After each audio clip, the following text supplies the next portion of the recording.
Hey athletes, it's Josh and Cole, and this is the Coaches Collab podcast. So we're going to solo cast today. Hey athletes, it's just Josh. Cole and I have been having issues trying to connect. He's been having some truck issues, and with Thanksgiving just happening, it's just been tough. But good news for the podcast. We may be getting into a recording studio, which will be really nice. I don't know if they have a camera or what's going on, but it'll be a little bit better quality sound. Right now, I'm actually using a professional mic, which I'm proud of myself. Thank you, Shelby, for giving it to me. Hopefully my voice is coming through pretty well. But today, it's just me, and you're stuck with me, and for a lot of my athletes, they're used to that anyway. So I will be talking some shit about Cole because he's not here. He can't defend himself, so I'll definitely be doing something like that. But it always helps us out if you guys are liking and sharing these podcasts. If you find a video that you like, please do it. Tell people about Salutum because Cole's really doing some good things. If you guys need help with your powerlifting or just even general movement, he's your online guy to go to check that out. Speaking of, please, if you guys haven't already, it's totally free to you. Please tag us on Facebook, on Instagram. Show us your lifts. We're going to be doing that possibly forever, or at least until I get sick of it. And again, I'll send you guys a video. I'll send you guys something so that you guys know what's going on and what we can do to make your lifts better. So I don't know if you saw it. Hopefully you have.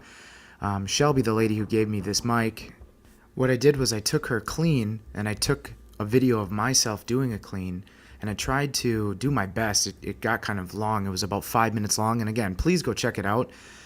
Whether you're deadlifting, whether you're anything with the barbell, this video can mean something to you and show you something. But I was showing her and talking to her as well as I could, again, as quickly as I could, even though it took forever. Just exactly what I'm looking for at the top of the position, the power position we call it, that position 1. It's very critical, and again, I talked about this in the other video. It's very critical that your shoulders stay over the bar or in front of the bar for as long as possible. A lot of athletes have a tendency, at least maybe not novice, that's not the word I'm looking for, maybe inexperienced, I don't really know what to say, but they have a tendency to throw their hips at the bar. At least that's what it looks like. Sometimes it's just the bar, the weight on the bar pulls the athlete forward onto the balls of their feet, so they compensate by bringing their hips through a little early. And I was going to do it, and maybe I still will. I need to upload a video of me doing a jump as high as I possibly can, and then me doing a jump as high as I can while popping my hips forward. It looks goofy as hell when you see somebody do full hip extension, and that's in air quotes. You can't see me, and I'm making faces at you right now. But I put it in air quotes because full hip extension, it means different things. So when people hear it, they think kettlebell swing, where their hips come all the way through. It looks really goofy when your feet are off the floor and your hips are all the way through. So when I'm talking hip extension, I didn't discuss this in that video. It was already 5 minutes long. That it's your hips come through some. They don't have to come all the way through. And again, if your butt cheeks completely engage and your hips come all of the way through, it's actually a lot slower for you to unlock your hips to get under the bar. Okay, so trying to get to that air quote full hip extension, it's important. Your hips have to come through, but not all the way. So again, it's very crucial for the athlete's shoulders to stay over the bar as long as possible, because as soon as they come behind the bar, they're no longer able to put any force into that bar. And again, on a clean, we're trying to put as much force into that bar so that it goes vertically, so that we can get into a good receiving position. And again, if we're thrusting our hips forward, bringing our shoulders behind the bar is going to naturally swing out because it's the opposite action of our hips going forward. So it'll swing out, and we have to somehow yank the bar back so that it slams into our throat, chokes us out, makes us pass out, throws off our IT band, does all sorts of weird things. And then, again, you're going to end up crashing into the hole, and it's just not pretty. And it's not very comfortable at all. It's a really ugly, bad feeling when that happens to you. So please make sure when you're doing your cleans or even just deadlifts that you keep that in mind, because it's very critical. It's very critical that Again, you keep your shoulders over the bar so that when you decide to go and extend, the bar goes straight up rather than forward and around. But again, check out more about what I'm talking about. The video's on YouTube, it's on Facebook. Please share it, because you know what? Maybe you're not a barbell athlete, but you know somebody who's in CrossFit or something like that, and maybe they can benefit too. Because again, just being off a little bit, once Shelby can incorporate all of those things that I talked about, and really it was just two major things, her clean should go up very quickly. She shouldn't plateau for a very long time, at least until other things need to be tweaked, such as like wrist position and timing and things like that that'll just come as she gets a little bit better. But again, see if you guys can help out a fellow CrossFitter or a weightlifter, anything like that. The mechanics are pretty similar to a regular deadlift in that, again, your shoulders, as soon as they come behind the bar, it's very hard to get to a locked out position. And in powerlifting, it's kind of a hitch. If your shoulders come back and you start yanking around on that bar just so you can get to a locked out position, yeah, they don't really like to see that in powerlifting, and they may red light you for that. So again, share it. Maybe somebody can see it. Now, the shit talking. So, Cole, that's right. You maybe you'll listen to this. I don't know. And if you don't, then I'm really gonna lay it on thick next time I do it. So the shit talking. I still can't get over the fact that you go to a restaurant and you have to have it all made for you. And again, if you haven't listened to the 7th podcast, you have no idea what I'm talking about. So one day I'm going to invite you, Cole, to, I don't know, maybe an A-host or something like that. You can bring your girlfriend with you. And we're going to sit down and we're going to have fajitas, okay? Yeah, that's right. We're going to have fajitas that you have to make yourself. And I'll pick up the tab just to watch you have to make your own goddamn wrap because you are a lazy-ass son of a bitch and you refuse to make your own goddamn taco when you go to a taco place, okay? So I'll bring you there. I'll pay for it. Bring Katie. I'll pay for that too. You can buy your own tequila and I'll make you drink a lot of it, but you're making your own goddamn fajitas. And you know what? I might even just invite you over one day and make you cook your own goddamn food too. Jesus.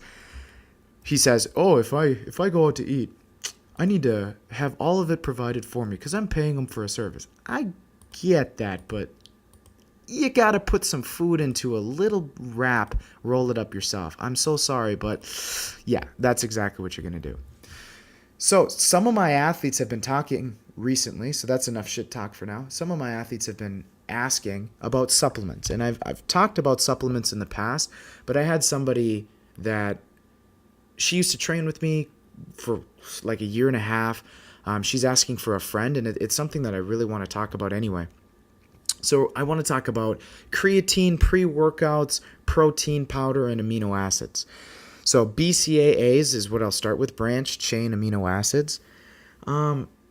I have yet, I guess I can say it this way, I have yet to find a need for branched chain amino acids.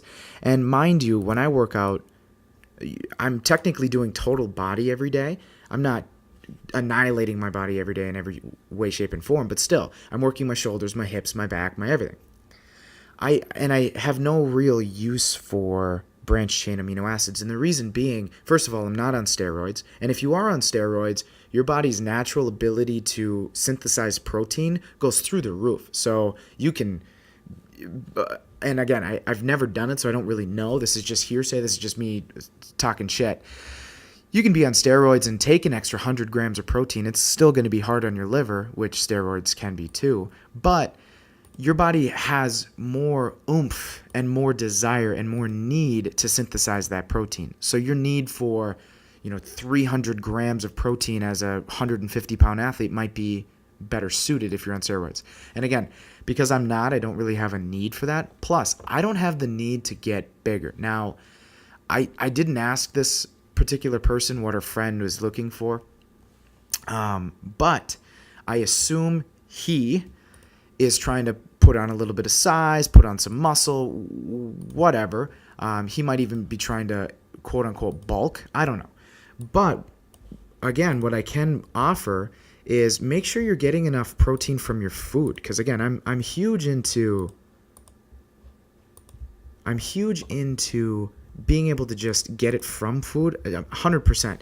If If you struggle, that's where supplements come in, okay? If you struggle to get that protein, fine. Take a branched chain amino acids. But branched chain amino acids, yeah, they digest faster. And what BCAAs are versus protein is just long chains of amino acids. Branched chain amino acids claim that they're just the broken chains of that protein so that your body can digest it. And some claim that you can digest it in 20 minutes. I don't know. I don't do the blood work and all of the skeletal muscle work to officially say, yeah, when I take BCAAs in 20 minutes, it gets into my muscle and starts the repairing process. I don't know, okay? But that's what they're claiming. If you eat a chicken breast, an hour and a half out from a workout, your body will be right around the time when that chicken breast is broken down enough that it'll start to get into your intestines, and your body's already going to start absorbing that protein, just as it would if it were branched chain amino acids. Now, a problem that I'm not 100% sure. Again, I'm not doing tests on myself when I'm working out to see these things, but there is thought that when people are working out, your digestion stops. Okay, so if that's true, taking a branched chain amino acids isn't going to absorb while you're working out anyway. So taking it's just flavored water at that point, and the digestion is going to happen after. Now, there are some people who believe, and some very high-level nutritionalists for like the UFC and football and things like that, they talk about how there's a window of opportunity after your workout, which what I mean is some people say it's an hour, some people say it's only 20 minutes, some people say it's an hour and a half, but there's not really a consensus, but quite a few people are saying and believe that right after a workout, your body is in a heightened state where it's trying to get nutrients. Okay, and that might be true. Let's say that is true. Having that branched chain amino acids in your system, it might allow your recovery to start a little sooner. But again, if that window does exist, and after your workout, if you're done working out and your body goes back to digesting food, if you had that chicken breast, again, 90 minutes, maybe 2 hours out from your workout, your body is already kind of swimming around in those amino acids already. You don't necessarily need to take another supplement. Supplement companies would love you to believe that you take this BCA and you end up looking like Jay Cutler, but even Jay Cutler will say steroids have something to do with it too. Now, if you're not getting enough protein in your diet, I would highly recommend that you go to a protein powder. So, Josh, what protein powder do you recommend? It really depends. So my number one thing is if it disrupts your digestion, don't take it. So let's say you buy a whey protein and all of a sudden you get really gassy, your guts feel a little dry, something to that extent. It's probably not for you. They make brown rice protein shakes with yellow pea mixed in there. They make whey protein. They make, which is made from milk and or cheese.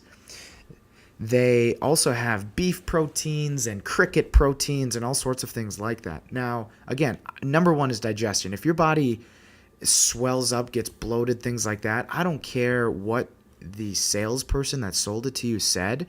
If it's bugging your stomach, it's not going to help you as much as a steak would. Okay, and again, protein powder is just that. It's just a supplement. If your body is swelling and getting inflamed because of that protein powder, the bioavailability might not be there. And what I mean by that is your body's ability to actually absorb what it's eating, the bioavailability. And again, if your gut is inflamed, it's not absorbing it very well. And in some cases, you can actually start to develop a food allergy, okay? Because constant just attacking your intestines with this food, with this supplement, again and again and again for months on end, you can actually start to develop an intolerance to it. And actually, I work with a gentleman, his name is Kevin, a professional bodybuilder for a natural bodybuilding organization. And yeah, he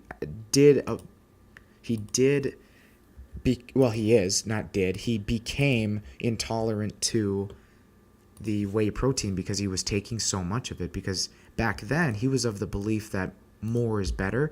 And I think he said he was taking somewhere between 250 and 300 grams of protein a day, which he was like a 170-pound athlete. That's so much. And speaking of requirements, usually what I tell people is if you're let's say a 130-pound person and you want to gain a little muscle, 130 grams of protein is a good start, okay? I wouldn't push it past about 150 because, again, if you're a natural athlete, your body just can't deal with all of that protein. It can only convert so much protein into amino acids. It can only uptake so many amino acids in a day. And again, you're kind of wasting your time and money if you're trying to get 200 grams. And then you can take it too far where you can actually get really sick, okay? And your body can not really shut down, but your liver starts to slow, and it's just not a good thing, okay? So as little as you can, take supplements. But if you can get it from a steak or something like that, that's always better. But what do I recommend brand-wise? I've always liked, for me personally, because it doesn't bug my stomach, I always like Optimum Nutrition. What's nice about it is, yeah, they call it the gold standard and blah, blah, blah, blah, blah. What I like about it is, again, it doesn't bother my stomach. They don't put a whole lot of artificial sugars or sweeteners in there. Some of the flavors get kind of crazy, pina colada, and again, when I'm taking a protein shake, I'm not drinking it to necessarily enjoy it. I'm not trying to replace ice cream with a vanilla protein shake that I put ice in it and try to trick myself. No. That's not what I'm trying to do when I have a protein shake. If I have one, it's because, oh shit, I'm not going to be eating for 3-4 hours and I know I'm not going to get enough protein today. That is why I would take a protein shake, which is like once every few months I'll have one because I get enough protein from my food. But anyway, Optimum Nutrition is a good one. Dymatize, what's nice about them is, and I'm not sure about Optimum Nutrition, they might too, but I know Dymatize puts lactase in their protein, and what that does is it's a digestive enzyme to help break down lactose, which is milk sugar. Just again, from a digestive standpoint, it's not a bad idea. There are some companies, and I'm not aware of any off the top of my head, that put probiotics or at least prebiotics in their protein powder, which can be helpful. I would say if you're thinking supplement, like a shake or something like that, man, I would much rather see you buy Greek yogurt, so whole fat, plain Greek yogurt, because let's say dollar for dollar, it's pretty similar, about a 75 to 80 cents for protein powder, you'll get 20 grams, and 75 to 80 cents, depending upon the brand of Greek yogurt you go with, it gives you just about that much protein as well. And there's going to be some actual probiotics in it. It's going to help your digestion. It's going to keep your immune system healthier. So, I mean, in all reality, I would rather you do Greek yogurt than a protein powder. But again, if you got to go protein powder, I've always been an Optimum guy. And again, it's just because it doesn't bother my stomach. It never gave me any negative effects that I can remember. So again, that's what I would go for. Now, the real question is, Josh, what pre-workout should I take? So we've talked about this in the past, Cole and I. I don't remember the brand that he uses. We actually have it on our Instagram page because I take Condense, which has very few ingredients to it.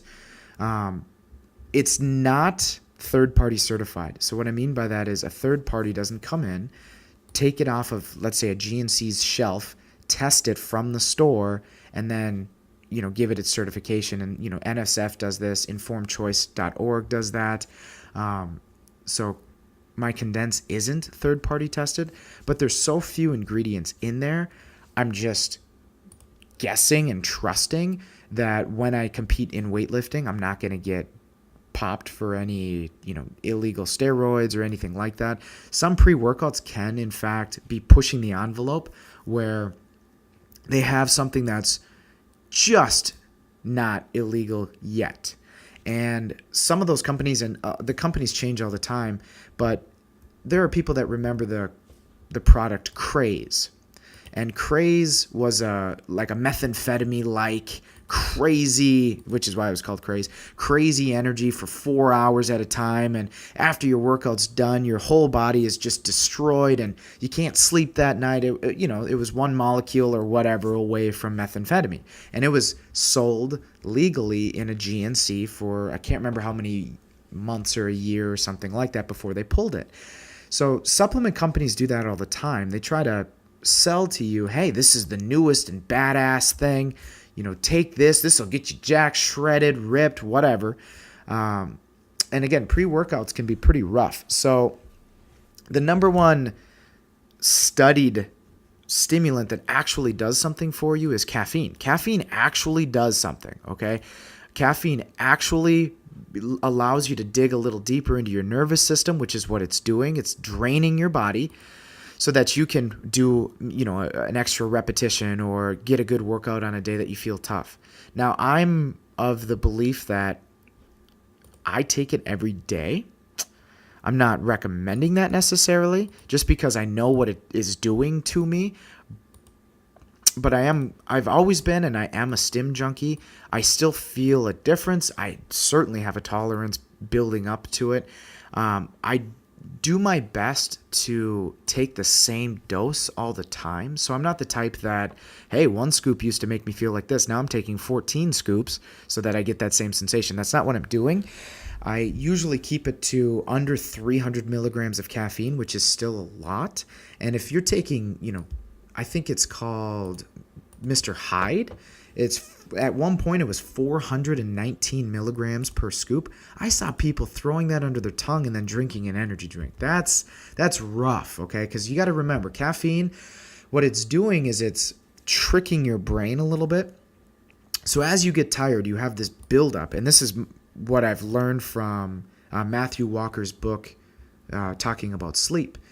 And what happens is in your brain, you have this adenosine build up in your brain. That's what makes you tired. At the end of the day, enough is built up that you just can't fight it anymore and you fall asleep.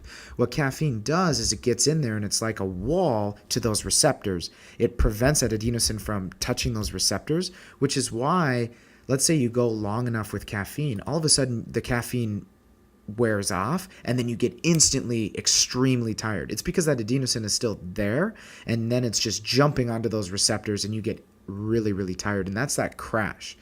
So a lot of people try to fend that off or fight that off by really upping their dose, or when they do get that crash, they take more. And I do my best not to do that, okay? So again, I take the same amount of dosage every day. It's right around 250 milligrams of caffeine. I get a little beta-alanine in there and some betaine anhydrous, and a lot of pre-workouts come with that stuff. But when it comes to stimulants, caffeine is really the only one I'll take because, again, it's the only one that's proven. A lot of pre-workouts, they'll say, we found this thing in the Congo that, gets you so amped up and it gets you hard and it gets you this, that, and the other thing, and then it makes you sound like you're going to be a warrior. But then the crash is crazy. It turns out it's, some chemically created thing that they made in a lab somewhere, and it's just doing more harm than it is doing good for you. And again, the pre-workout is set up so that you have a better workout. If you take it and all of a sudden you're in the middle of your workout and you feel like trash, two things are probably happening. One, it's possibly dehydration, because caffeine will dehydrate you. It accelerates your urination and it gets, urine out of your bladder faster, not out of your bladder, out of your kidneys faster, because your body's trying to process it as quickly as possible, because it is kind of a poison, kind of. It's not alcohol, but, it's probably not great for you, and the amount I take is probably not good either. But anyway,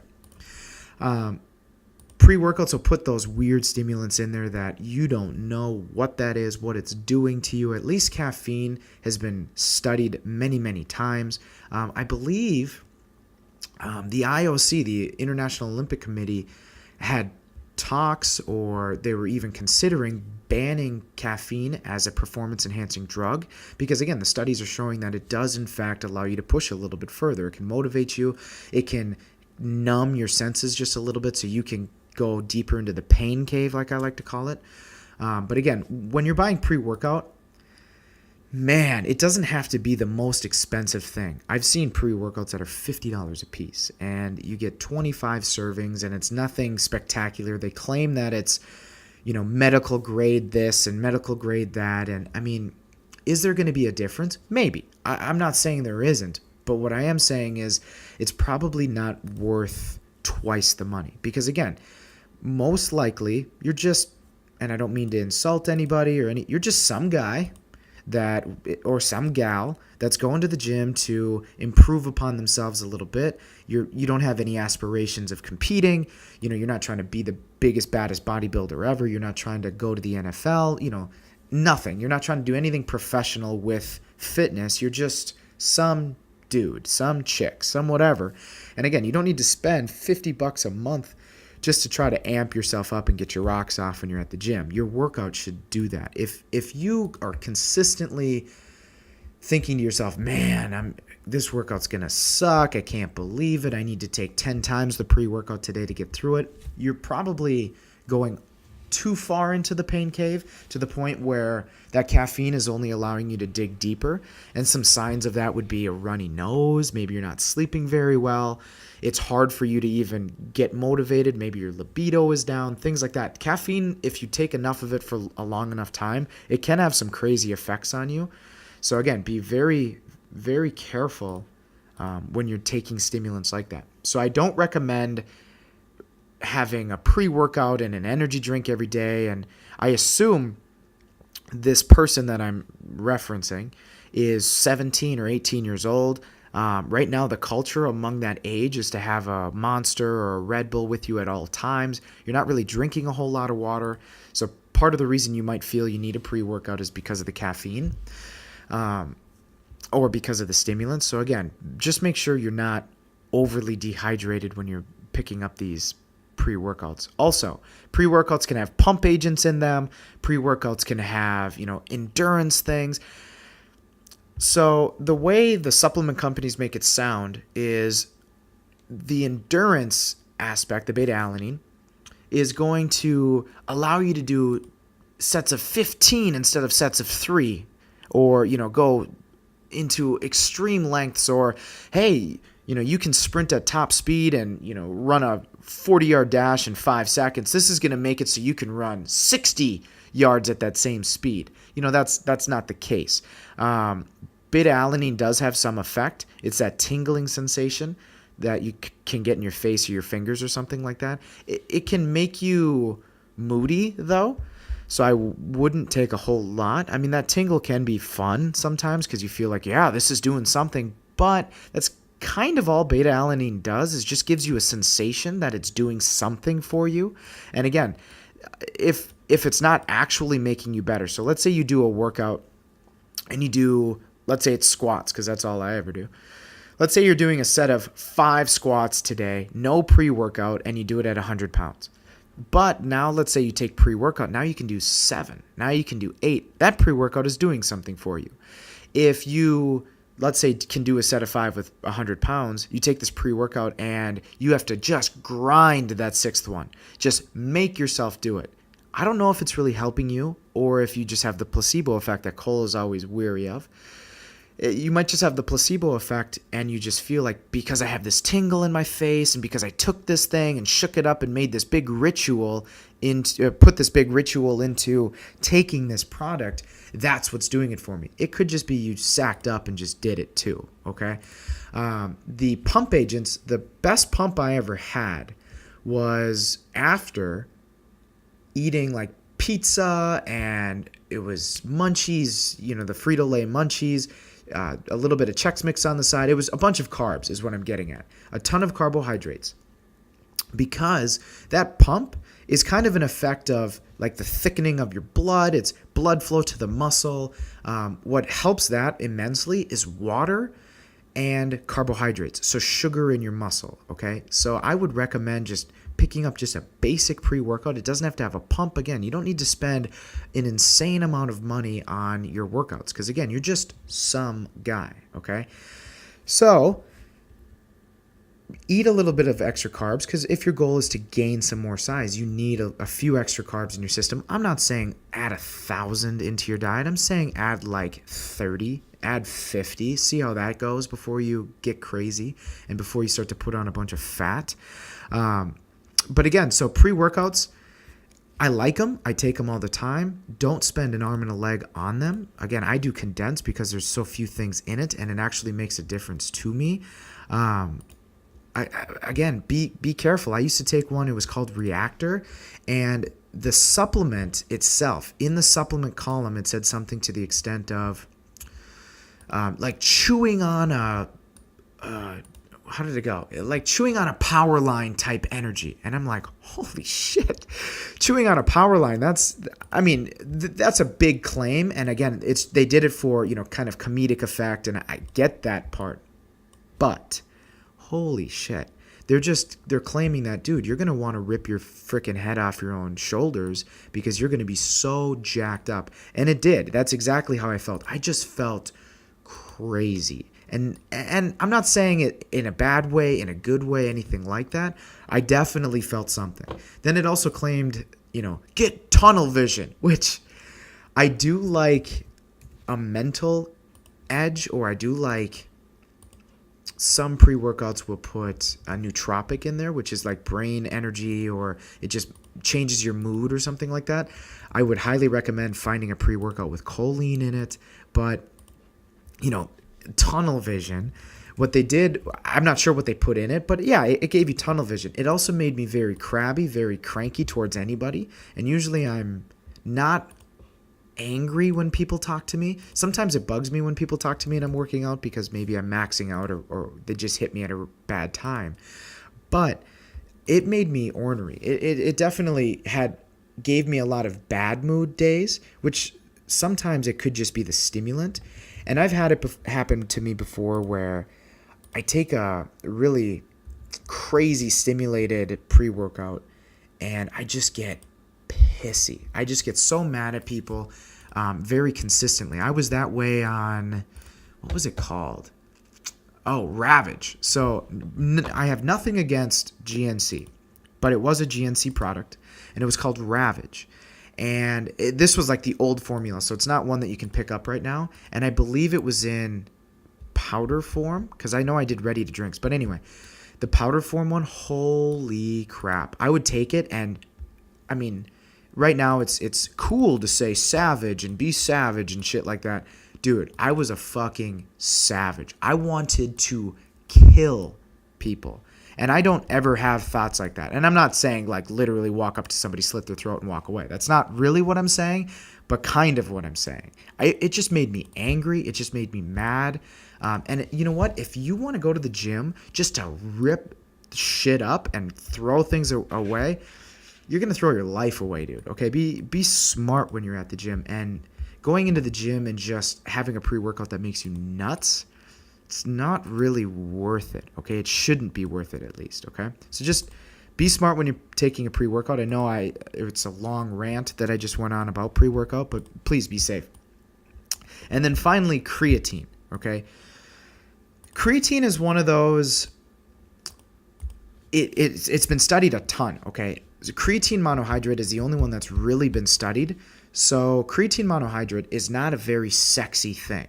Okay, right now it's get creatine, anhydrous out of your butthole and shove it in your mouth. Okay, it's get the hydrochloric or whatever. Okay, there's some crazy schemes out there when it comes to creatine. Really, the creatine that has been studied to work is actually cheap. I believe I picked up 2.2 pounds, which is a kilo, for like $25-$30 maybe. I don't even know if it cost me that much. Thankfully it was sold at the gym. They gave it to me. It was a kilo. It was cheap. It does what creatine typically does is it brings water into your muscle, which can be a really good thing. It can hydrate your cell. It makes it look more full. That's really what you're doing when you do sets of 15 or above, is you're just pumping a bunch of blood in there, and your sugar stores increase, which it makes it more full, is what I'm getting at. Creatine helps with that, okay? Creatine helps bring water into the muscle, not really sugar into the muscle, but it definitely brings water into the muscle. A lot of people don't like that because it gives them that puffy feeling and that puffy look. You definitely are going to look a little puffier on creatine monohydrate. Creatine hydrochloric, the supplement companies are always claiming this won't promote bloating. This, you'll be great. You'll be ripped, shredded, blah, blah, blah. Well, again, the whole point of creatine is to bring water into your muscles so that you can actually see the difference and feel the difference. Will it make you stronger? It depends upon what you mean by stronger. So without the creatine supplement, let's say you can deadlift 400 pounds. With the creatine supplement, you might be able to deadlift 410, 420, whatever.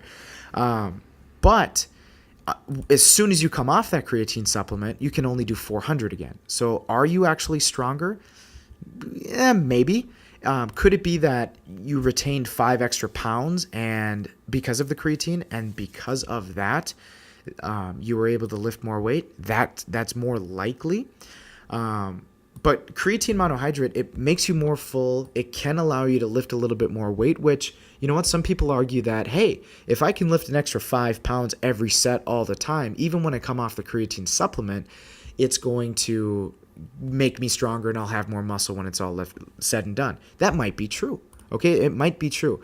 As far as I'm concerned, the studies that I have read, it's really just about when you're on creatine. It doesn't really talk about what happens after creatine, because it's always, all supplement companies will say this product will make you gain 5 pounds of lean mass and make you add 10% to your lifts. And again, maybe, but what happens when you come off of creatine? And the jury's still out on that, okay? I have taken creatine. A lot of weightlifters and powerlifters take a creatine supplement because it's an easy way to increase the weight on your bar.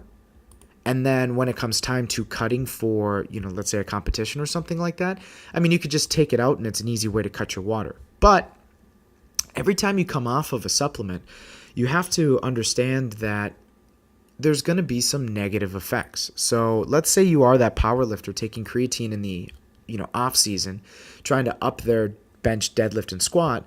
Now all of a sudden it's competition time, you're peaking, you come off of that creatine. Now all of a sudden what was once 100% is something that you can't even do anymore. Maybe you were able to deadlift 600 pounds, but now without creatine you can only do 550. It's really hard to guess your weights when you keep changing things, okay? And again, some people, they don't retain a whole lot of water, so they'll stay on creatine when they're competing. But again, it's an easy way to cut some weight if that's what you're looking to do when it comes time to peaking. And again, I'm not saying don't take creatine, but I am saying that it could just be a shroud. It could just be a fake ploy where because it makes you a little bigger, that's why you're quote unquote stronger, even though as soon as you come off of it, you might lose it. And again, you might maintain it, you might retain it. I don't know, okay? I never really saw much of a difference when I would cycle on and cycle off of it, which that used to be the way that people did it. You would be on it for X amount of weeks, months, whatever. You would do like a 20 gram a day onloading, load up on creatine so that your creatine stores are, super saturated, and, do that for a week or 5 days or whatever. And then you can take just 5 grams a day and maintain it. Now, that could have been a supplement company's ploy, an easy way to convince you to take 100 grams of creatine in the first week so that you have to buy more. And maybe it is true that, ramping up your creatine will help. But what it really boils down to is how much creatine does your body naturally store anyway? So some people have high creatine stores, and that might be my case. Maybe I just naturally have a lot of creatine in my muscle. So when I take a creatine supplement, it only gives me, a couple, just barely, maybe 2% of an increase, maybe. So let's say on a 400-pound lift, we're talking 8 to 10 pounds. Is that a big deal? Kind of. But again, as soon as I came off, it was gone as soon as I stopped. But if my creatine levels are naturally high anyway, taking a creatine supplement isn't going to help. Plus, I eat a lot of meat. I eat a lot of beef. I'm getting a lot of creatine from my foods already. So maybe, the creatine supplement wasn't helping me a whole lot. 5 grams of creatine is something like 4 or 5 pounds of beef you'd have to eat to get that much creatine, and I get that. Okay, that's astronomical. That's why the supplement is there. It allows you to get more creatine in than naturally you'd be able to. But then again, that makes me start to think, if I can't naturally eat enough meat to get that creatine, do I need to supplement with such a high dosage? So I know they recommend 5, maybe trying 2, maybe trying 3 grams. And again, if you're concerning yourself with, I need to take a a protein supplement because I'm not getting enough protein, that means you're probably not getting enough creatine then too. And you might be able to justify taking a creatine supplement. And again, I eat a ton of meat. I eat a ton of beef. My stores might be plenty high. So again, I just recommend a basic creatine monohydrate. You don't have to spend $1 million on creatine. Again, I think I bought 2 pounds, which was, I don't even know how many servings. Over 100 servings, I bet. Yeah, it was probably 100 servings. No. 200 servings because it's only 5 grams per. Anyway, it was real cheap, maybe $20-30. Creatine monohydrate, that's really all you're going to need to get the benefit that you're looking for. Again, you might not need creatine. And again, if you're not getting enough protein, you might not be getting enough creatine. But you're also not getting enough other things. So something I want to talk about is, and it wasn't asked, so I was asked, would you talk about pre-workouts, creatine, protein? And I said, sure, yeah. But something that you might not be getting is some of what I would say is the essentials. Are you getting vitamin D? So if you live in Minnesota like I do, I'm looking outside and it's cloudy. It's dark. It's 3:30 in the afternoon and you can't see the sun. And we haven't seen the sun very much lately because it's been cloudy. It's been snowy. It's been crappy. As we get further and further into winter, the way that the sun kind of sends its rays across the earth, it gets more spread out. It's less concentrated. We're not able to get nearly as much sun as we do in the summer. So it's recommended by a lot of people to take vitamin D. I personally take vitamin D. I take 5,000 IUs a day because I do not go outside ever. I am a ginger until I die. You will never see me in the sun, okay? Ever. Never, ever. And if I am, I'm in a long sleeve shirt. I've got sunblock on and you might not even know it. I hate the sun. So I take vitamin D. That vitamin D is a supplement that so many people overlook. They don't even realize it's something that they need. They're calling it a hormone now instead of, a vitamin necessarily because it does so much for you. Not only does it help your sleep patterns, but there's like 800 things it can do for your body. It's like the liver of supplements, okay? Your liver does a ton of things for your body, a ton of jobs. Vitamin D does a ton of jobs for your body. So that would be a supplement you should really look into and maybe ask a dietitian or ask somebody that's way more qualified than me how much you should be taking. Because again, with winter, you probably should take something. And then omegas. Unless you're eating fish 2-3 times a week and like a really fatty fish like trout, salmon, something, sardine, something really fatty, you're not going to get enough omegas from your food. And unless you're eating hemp like crazy, because the ALA, which is what's in hemp, it has to be converted into the DHA and EPA, the omega-3s, and it's not very efficient in your body. So ALA isn't the exact same as omega-3s, but your body can convert the ALA into what you need. But I do recommend fish oil. And if you've seen or heard or anything like that of any of my videos, podcasts, I've talked about fish oil kind of extensively. So please go check that out. I believe we even have I think we have an infograph out at getcomplete.net, which kind of a tangent. We are planning on making that free eventually. So you'll be able to gain access to all the crazy lunatic stuff that I wrote down that we typically charge for people. I don't know if and when that's going to happen, but it was brought up, why isn't it free? So we're considering that and it might end up happening. Anyway, omega-3s. So fish oil, omega-3, you got to get some because, that's the ultimate for joints, for your brain. You're going to be working out, killing your body, okay? Every time you do a rep, that's a function of your brain. If you're not taking care of your brain, you're not going to be able to take care of your body. If your brain and gut are inflamed, your body's not going to readily change, okay? So omegas, there's starting to be, studies are coming out starting to prove that having omegas can actually help your digestion, help your gut health, which is the new craze. Not that it's a craze because it's never going away. But it helps your immune system, which resides primarily in your gut. If your immune system's happy, your brain will be happy. Inflammation in your gut has been linked with depression and bad mood and things like that. And again, if you're not in a good mood, you're not going to have a good workout. And if vitamin D, which is cheap, if omega-3s, which aren't too expensive, if both of those combined give you a better mood, and maybe you take a little choline or some Alpha Brain by Onnit or something like that, some mood-enhancing thing, that might be all you need supplement-wise to get the job done. So I hope that helps. That's supplements. That's really all I need to talk about.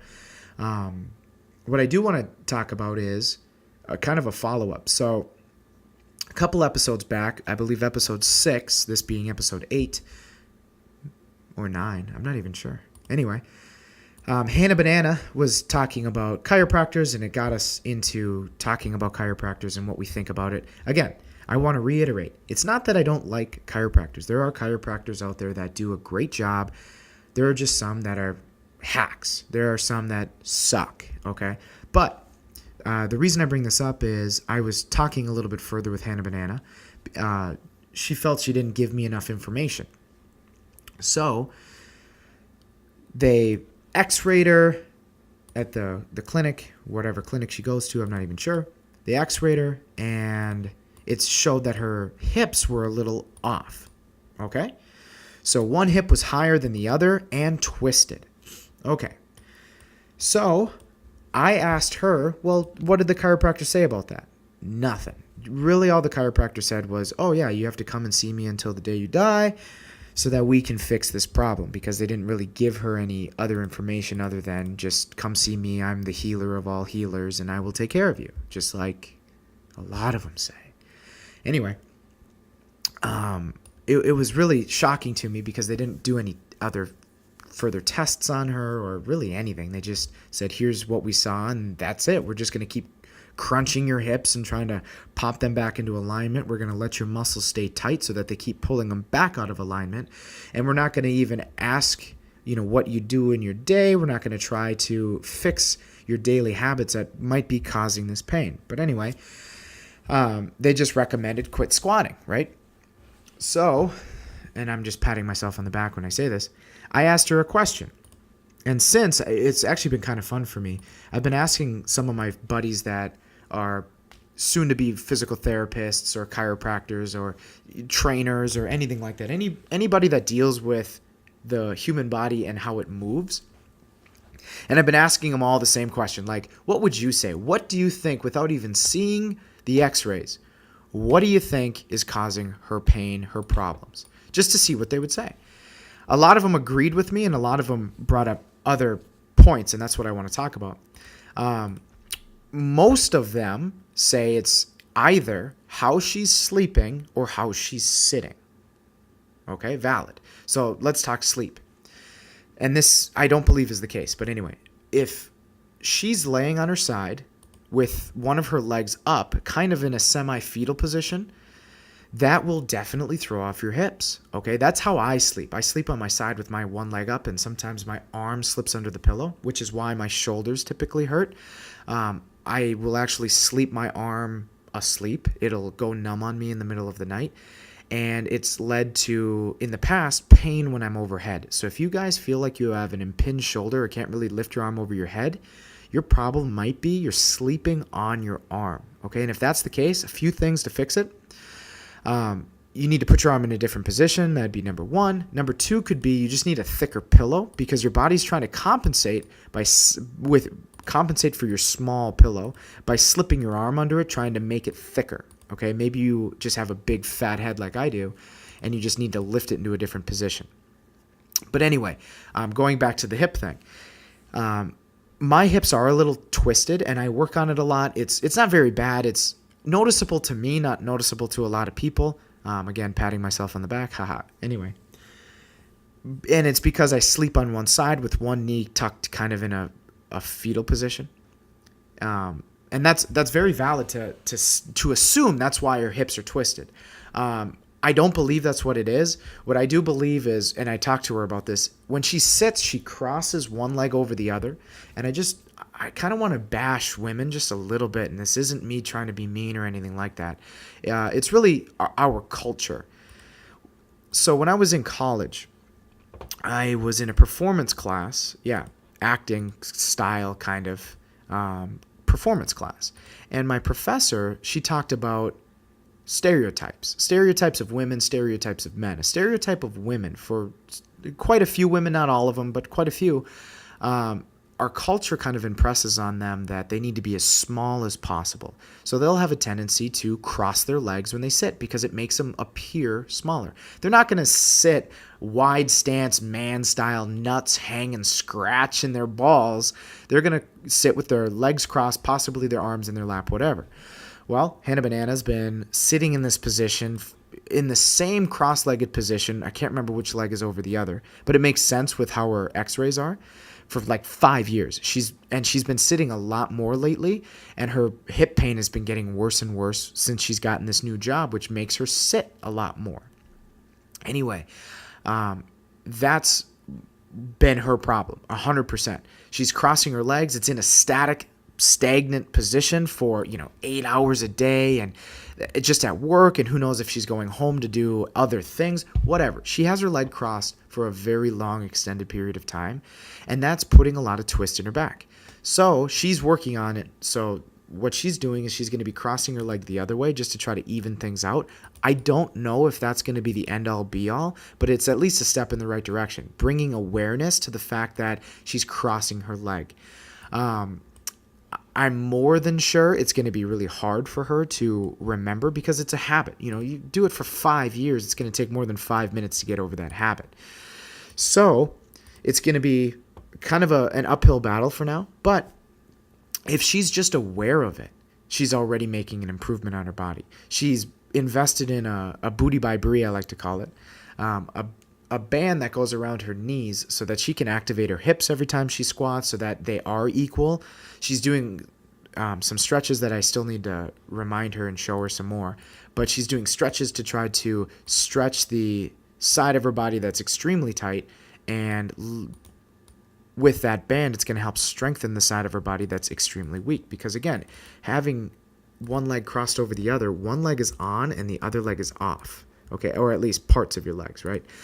So she has one extremely tight inner thigh and one extremely tight butt cheek. And then on the other side, it's the opposite. It's extremely loose inner thigh and extremely loose butt cheek because they're twisted. And the only way to get into that position is to do that. So she's activating her hips in a certain way. She's stretching one cheek, stretching her inner thigh on one side. And I'm really hoping that gets better, and I'll be following up with it. But the reason I bring it up,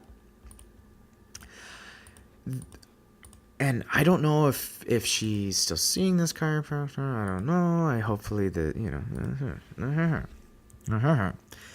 Anyway, maybe she can work with her chiropractor and say, hey, here's what I think it is. Here's what I want to do. Some chiropractors will let you give your opinion. I've worked with chiropractors in the past that if I recommended something, they would say, hey, you know what, I'm going to think on it and I'll get back to you. And yeah, let's see if we can make that do or make that happen. Other chiropractors, it's an ego thing. They are completely insulted by you even recommending that. Some layperson, which I definitely am a layperson, would even recommend that it could be something that I haven't thought of. Okay. So again, I'm hoping that this either A, makes this athlete, Hannah Banana, makes her rethink, should I be really going to this chiropractor? Should this be an all the time thing? And again, I'm not saying that she shouldn't see a professional. I'm not saying she shouldn't see a therapist or, a physical therapist, a chiropractor. I'm not saying that. I'm saying this one just might not be the right one. And again, the reason I bring it up is I want to talk to you about massage therapists, about chiropractors, about physical therapists, things like that.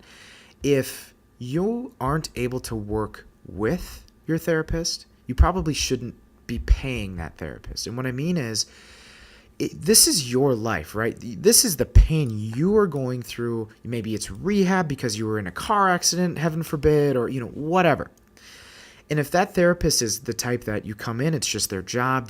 This is what is recommended that we do. We're just going to do X, Y, and Z. I'm not even going to ask you about your life. I don't even care about your life. I'm not even going to consider the other 23 hours a day you spend outside of therapy or outside of the gym. None of that is none of that matters. I am the god of therapy and I'm going to fix you just with my hands.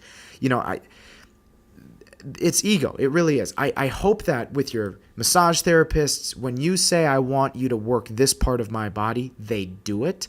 You're spending $60 an hour or more for them to rub your back when it's really your legs that are tired or are tight or whatever. It's never you're never stuck with your therapist. Okay. I know it sounds crazy. You're never stuck with your trainer either. If you have a personal trainer, if you have me as your personal trainer and you're like, this guy's fucking crazy. He doesn't know what's going on. He's psycho. I don't know if I can trust this crazy lunatic. Go get someone else. Again, it doesn't matter what gym you're at. I know for a fact and this has happened for me. I've had a few of my athletes, they might go on hiatus, or one actually unfortunately got into a really nasty accident, crushed his pelvic bone. He was gone for like a year and a half, and he is now training with someone I hold near and dear to my heart, one of my coworkers. He's training with him, and I'm 100% okay with it, okay? The other trainer, in my opinion, is way better suited. He's a little bit more patient with a very slow progress, because that's really what this guy is going to have, is slow progression, and he's going to come back very slowly. But he also is certified in some things that I'm not, in some of the really small things that a hip can do. So he might know more therapeutic techniques than I do, so that he can actually get this guy going better. There's a lady that I used to train that memory is really hard for her. So nowadays I would fix the problem that we were having of her not remembering what I meant by a row, or not remembering what I meant by this, that, or the other thing. It was to the point where she almost needed the same workout every single day for like 2 weeks, and then she could finally do it on her own because she got into the habit. To me, that is so hard for me to do, because to me it's boring as hell. And I know that if you're not progressing, whether it's a little bit of weight, maybe a repetition, or going from squatting with your back up against a ball to actually doing a full squat or something like that, if you're not progressing in some way, shape, or form week to week, for most weeks, you're stagnating. And to me, it was really tough, because I'm just taking your money at that point. And I hate that. I always want my athletes seeing results. Now, I'm not saying she doesn't see results with her new trainer. It's just I can't do the same workout for a month and then switch to the next one. It gets so mundane for me. And I already teach the same class 3 to 4 times a day already. And it's already mundane for me. But with different people, I can emphasize different things in different classes, make the class a little bit different without changing the exercises, so it keeps it fresh for me. But again, doing the same workout for the same person every Tuesday, every Thursday, forever, that's boring, okay? So it just wasn't a good fit, and that's what I'm getting at. Sometimes it's not a good fit. If it's your money, I charge $55 an hour, $60 an hour, whatever. That's a lot of money that I'm charging. And if you don't get along with me, if you don't understand what I'm saying, or maybe it's a clash of personalities, switch. Physical therapy is more expensive than a personal trainer. Switch. Even if your insurance company's paying for it. If you don't look forward to seeing your therapist because they're actually improving you, they're actually fixing your body, or they're at least working with you. So right now I train actually 2 people that results are really hard to come by, because things get in their own, they put things in their own way, is I guess what I would say. They put obstacles in their own path, is how I guess I want to phrase it. And we're working on that. So we're working on, okay, what can we do today to avoid this obstacle? Great. What can we do for tomorrow when you don't see me? What can you do? Great. What can you do the next day? Things like that. I'm working with them so that eventually they'll start to see results. But again, if your therapist isn't helping you, isn't trying to, what's going on in your life, what's doing this, without prying too much, but, how simple is it to ask, how do you sit? Or how simple is it to think that it could be something that they're doing extra. It could be how they're sitting, how they're sleeping, anything like that. And again, if your therapist isn't even willing to consider how you sit, how you sleep as an option, that might not be the therapist for you. I know a lot of people hold doctors to a really high level, and I get it. That's, they went to school for 8 years, they did fellowships and all sorts of stuff. Okay, I get it. But not all doctors got a 4.0 grade point average. Okay, I'll say that again. Not all doctors were straight A students when they were in school.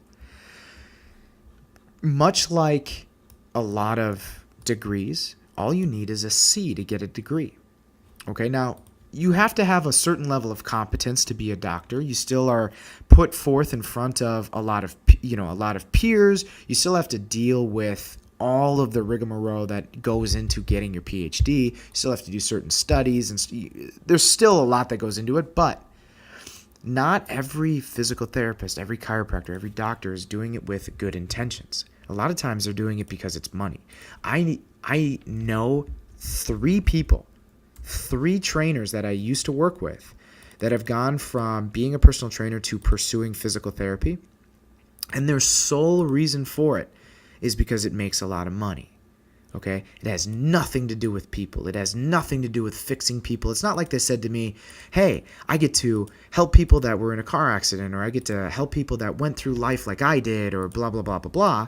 It's, holy crap, I can make 6 figures really easily, and all I have to do is make some old farts, do this, that, and the other thing, and oh, it's easy for me.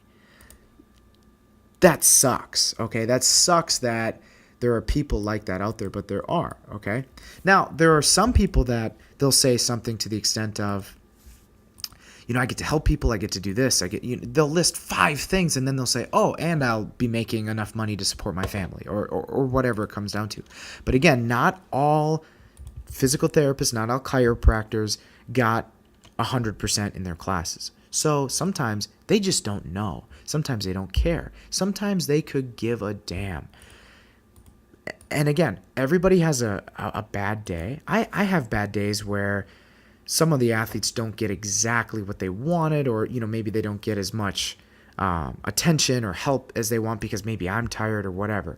But if it's a consistent thing, you might want to look into getting a different physical therapist or a chiropractor or a trainer or a teacher or a whatever. Okay, I know it's a long rant to just say that, hey, Hannah Banana, you might want to look into a different physical therapist or a chiropractor. But again, massage therapist, whatever, you guys all should consider, am I actually getting what I want? Because it's not going to hurt their feelings. Well, it might hurt their feelings, but what, at that point, screw them. Get what you need. Because again, with the examples I was giving to you that of the people that I've worked with that are now working with someone else, it doesn't affect me. It sucks that, I couldn't provide them the service. I couldn't do what they needed, and they needed someone else. That sucks for me. But the fact that they're seeing someone else, that doesn't suck for me. Okay? It doesn't mean that person's better or I'm better or this, that, or the other thing. It just means that, hey, I wasn't able to do what they needed me to do. And in some cases, that could make you want to be better. But again, when it comes down to, I don't know at this point how to deal with somebody who had their pelvic bone crushed, or I don't know how to do the same workout every day with somebody for over a month so that they get the hang of it. It's just not in my nature. But again, be sure, just to wrap things up, that you guys be conscious when you're buying your supplements. Make sure that you're not just buying some rinky-dink, over-advertised something. And also, when you guys are picking a therapist or a chiropractor, make sure it's who you want, what you want, because you are paying for it. And if you don't like it, change it.